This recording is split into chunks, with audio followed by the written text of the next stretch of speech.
Let's kick things off. Grab your screwdriver and these 16 plastic pins. You'll want to screw them firmly into the pre-drilled holes on these 4 flat boards. Take your time to make sure they are straight. Time to give our cabinet some standing room. Take the 6 plastic foot pieces and tap them gently into place with a hammer if needed. Then, secure each one using the provided screws. Remember, don't use a power drill here. Hand tight is perfect. Now we're building the skeleton. Insert 4 wooden dowels into the ends of these vertical support pieces. Then, align them with the holes on the main horizontal baseboard and press them together. To keep everything sturdy, drop 2 cam locks into the larger holes on the vertical boards. Give them a turn with your screwdriver until they catch the pins and pull everything tight. Next, find the thin back panel piece and slide it carefully into the grooves of the boards we just assembled. It should fit snugly. Place the next vertical divider over the dowels and pins. Secure it in place using 2 more cam locks, just like we did before. Turn them clockwise until you feel a firm stop. We're going to flip the assembly over now to work on the top section. Gently move it onto its front edge. Align the top rear structural rails. You'll need 4 cam locks here to secure these pieces to the vertical dividers. This creates a solid frame for the top compartment. Now, let's add the first large side panel. Line up all the pins and dowels on the frame with the holes on the inside of the side panel. It should slide right on. With the side panel in place, use 4 cam locks to lock it to the horizontal frame pieces. This is starting to look like a cabinet.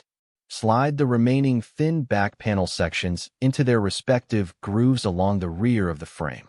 Repeat the process for the other side. Align the holes on the second side panel with the remaining pins and dowels on the frame. Lock this final side panel down using your last 4 cam locks on this side. Make sure everything is tight and the gaps are even. Safety is key. Take the plastic wall mounting brackets and insert a wooden dowel into each. These will help keep the cabinet level against your wall. Screw these plastic brackets into the pre-drilled holes at the very top rear of your side panels. These are crucial for the anti-tip hardware later. Let's build the shoe compartments. Lay a drawer front flat and attach the 2 plastic side frames using 6 small screws. Hand tighten only. Take the bottom panel of the shoe compartment and slide it into the grooves of the plastic side frames you just attached. Secure the bottom panel to the side frames using 2 screws. This provides the structural base for your shoes. Now, slide in the vertical divider piece. This will create 2 rows for your shoes within this compartment. Fix the divider in place by driving 2 screws through the plastic frames and into the edges of the divider board. Carefully tilt your assembled drawer and slide the hinge points on the side frames into the corresponding plastic tracks inside the cabinet.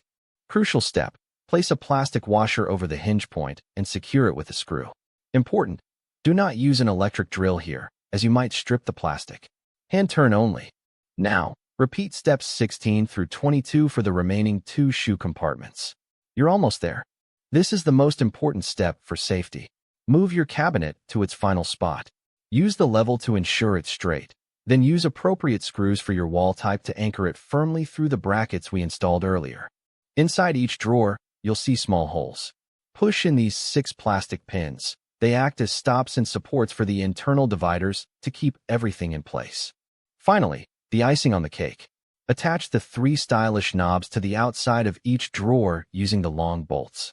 Give them a good tighten, and you're done. Your IKEA Brusali is ready for duty.